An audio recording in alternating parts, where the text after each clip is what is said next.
এটা রমজান মাস বৌমা, তুমি এ সময় রান্নাঘরে সকাল সকাল না ঘুমিয়ে এত খাবার তৈরি করছো কেন? তোমার কি বাপের বাড়ি যাওয়ার প্ল্যান আছে নাকি? না মা, এমন কিছু না মা, আমি সিদ্ধান্ত নিয়েছি আজ কিছু দরিদ্র মানুষদের খাবার খাওয়াবো, তাই এই খাবার তৈরি করছি। কি বলছো? এত টাকা পেলে কোথায় তুমি? নিশ্চয়ই আমার ছেলের পকেট থেকে চুরি করেছো। এমন কথা শুনে আমি বেশ হতবাক হয়ে শাশুড়িকে বললাম, দেখুন মা, আমার আপনার মতো স্বামীর পকেট থেকে টাকা সরানোর স্বভাব নেই। আমার টাকা লাগলে আমি মুন্নার থেকে চেয়ে নেই। মুখ সামলে কথা বলো বৌমা, তোমার এত সাহস হলো কি করে? কেন মা, আপনি মুখ সামলালে তো আমিও চুপ থাকি।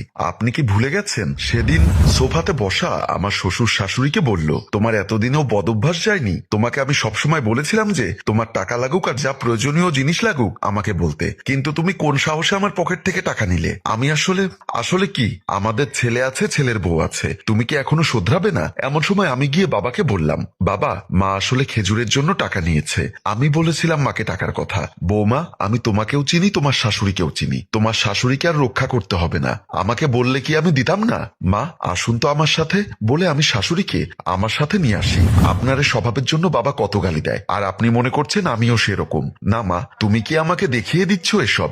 না, শুধু মনে করিয়ে দিচ্ছি সবাই একরকম হয় না। এসব বলেই আমি খাবারগুলো প্যাকেট করার জন্য ডাইনিং টেবিল পরিষ্কার করতে চলে আসি। শাশুড়িও আমার পেছন পেছন চলে আসে। টেবিলের সব জিনিস সরাচ্ছি, আবার শাশুড়ি মা এসে তাচ্ছিল্যের স্বরে বলল, বলি তোমার বাপের বাড়ি থেকে তো কিছু দিল না এবার। ছেলের বিয়ে দিয়েছি এমন এক পরিবারে যেখান থেকে রমজান উপলক্ষে কিছুই আসে না। শাশুড়ি মায়ের কথায় আমি মুচকি হেসে উত্তর দিলাম, মা, এসব আমার বাবার বাড়ি থেকেই আনা জিনিসপত্র।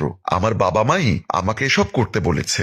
বলেছে কিছু অসহায় মানুষকে সাহায্য করবে, নিজের এবং শ্বশুরবাড়ির লোকজনের মঙ্গল হবে। শাশুড়ি মা ভারী অবাক হলো আমার কথা শুনে, চোখ দুটো বড় বড় করে বলল, সে কি, কখন দিয়ে গেল এসব? আমি তো দেখিনি। আমি এবার বলেছিলাম আমাকে টাকা পাঠাতে, প্রতি বছর তো এত এত জিনিস নিয়ে আসে, সবকিছু আপনি আপনার মেয়ের শ্বশুর বাড়িতে পাঠিয়ে দেন। তাই এবার ভাবলাম দরিদ্র মানুষদের যখন খাওয়াতেই হয় তখন আসল দরিদ্রদের খাওয়াই, এতে আমারও সওয়াব হবে আর সবার দোয়া পাবো। আমার কথায় শাশুড়ি মা তেলে বেগুনে জ্বলে উঠে বললেন, এসব বলে তুমি আমাকে অপমান করছো বৌমা।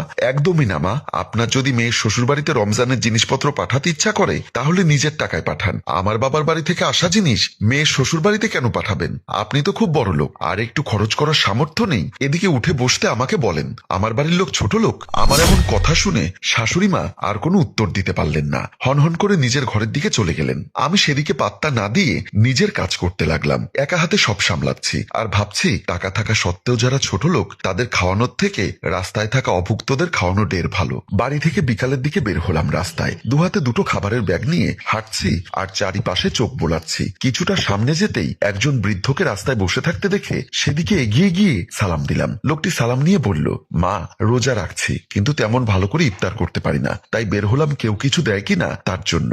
আমি ওনার হাতে খাবারের একটা প্যাকেট তুলে দিয়ে বললাম, যারা ভালো মানুষ তাদের জন্য আল্লাহ রিজিকের ব্যবস্থা কোনো না কোনো ভাবে করেন, এটা নিয়ে পরিবারের সবাই খেতে পারবেন। তিনি বিশ্বজয়ী হাসি দিয়ে দোয়া করে আমার মাথায় হাত বুলিয়ে দিয়ে বলল, বেঁচে থাকো মা, হাজার বছর। এমন মেয়ে যারা জন্ম দিয়েছে সেই বাবা মাকে হাজার সালাম। আমি হাসি মুখে সামনের দিকে অগ্রসর হলাম। পথে পেছনে একটি বস্তা নিয়ে রাস্তার পাশে বোতল টোকাচ্ছে একটি ছেলে, তাকে ডাকলাম, এদিকে এসো ছোট ভাই। ছেলেটি আমার কাছে এসে সালাম দেয়। আমি সালাম নিয়ে বললাম, রোজা রেখেছো তুমি? হ্যাঁ আপা, আমি বুদ্ধি হয়েছে পর্যন্ত রোজা রাখছি আলহামদুলিল্লাহ। শুনে খুশি হলাম। একটি প্যাকেট হাতে নিয়ে ওই ছেলেটাকে বললাম, এটা তুমি সহ তোমার পরিবারের সবাই একসাথে খেও। ছেলেটি সেই প্যাকেটটা আমার হাত থেকে নিয়ে মুখ ভরা হাসি দিয়ে দৌড়ে চলে যায়। একে একে প্রায় 20 থেকে 25 জনের হাতে খাবারের প্যাকেট দিয়ে আমি বাড়ির দিকে হাঁটতে থাকি। মনটা বেশ হালকা লাগছে আজ। ইফতারের কিছুক্ষণ আগে বাড়িতে ঢুকে নিজের রুমের দিকে যেতেই আমি শাশুড়ির রুম থেকে কি যেন শুনতে পেলাম। কথা শুনে আমি ধীর পায়ে দরজার সামনে গিয়ে দাঁড়াই। আমি বাহির থেকে শুনতে পেলাম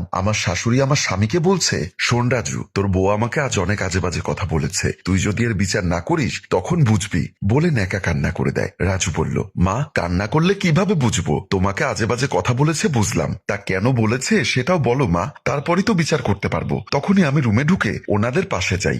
আমাকে হয়তো এ সময় আশা করেননি তিনি। খানিকটা চমকে গিয়েই বললেন, তোমার পাড়া বেড়ানো শেষ বৌমা? আমি রাজুর দিকে একটু তাকিয়ে আবার শাশুড়িকে বললাম, আমি যে পাড়া বেড়াতে যাইনি সেটা আপনিও খুব ভালো করেই জানেন মা। আপনার ছেলে বাড়িতে আসতেই নালিশ করা শুরু করে দিলেন। দেখ রাজু, দেখ তোর বউ আমার সাথে কেমন ব্যবহার করে। সকালে আমাকে যা নয় তাই বলে গালাগালি করেছে। আমি অবাক হওয়ার ভান করে বললাম, ছি ছি মা, আপনি রমজান মাসেও মিথ্যা কথা বলেন? আপনার রোজা তো হালকা হয়ে গেল মা। আমার কথা শুনে শাশুড়ি মা থতমত খেয়ে গেলেন।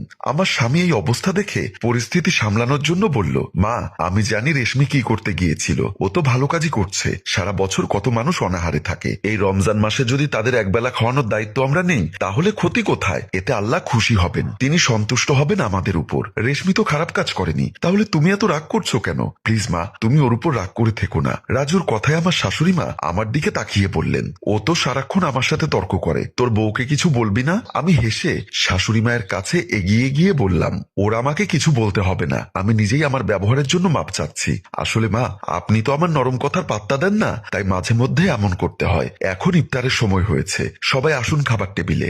আমি ইফতার রেডি করে সবাইকে খাবার টেবিলে বসিয়ে অপেক্ষা করছি। এরই মাঝে আজান পড়ে। আমি, বাবা, রাজু সবাই শরবত মুখে নিলাম, কিন্তু শাশুড়ি মা খাচ্ছেন না। আমি তা দেখে বললাম, আমি কিন্তু নিজ হাতে অনেক কষ্ট করে সবটা করেছি, কেউ যদি না খায় তাহলে অনেক কষ্ট পাবো। আমাকে কি কেউ ভালোবাসে না? আমি যে কথাটা শাশুড়ি মাকে উদ্দেশ্য করে বলেছি সেটা তিনি বুঝতে পেরে একটা শরবতের গ্লাসটি হাতে নিয়ে খেতে শুরু করলেন। আমিও হাসি মুখে তার দিকে তাকিয়ে মনে মনে বলছি, পরিবর্তনটা হোক ভালোর জন্য। আর সুন্দর একটি পরিবার দেখিয়ে আমাদের গল্প এখানেই শেষ হয়। সম্মানিত ভিউয়ার্স, আসলে কথায় আছে, ব্যবহারে বংশের পরিচয়। আপনি যার সাথে যেমন ব্যবহার করবেন, আপনি তেমনটাই উপহার পাবেন। আসুন পবিত্র রমজান মাসে অসহায় মানুষদের পাশে দাঁড়াই, যারা এক মুঠো ভালো খাবার খেতে পারে না।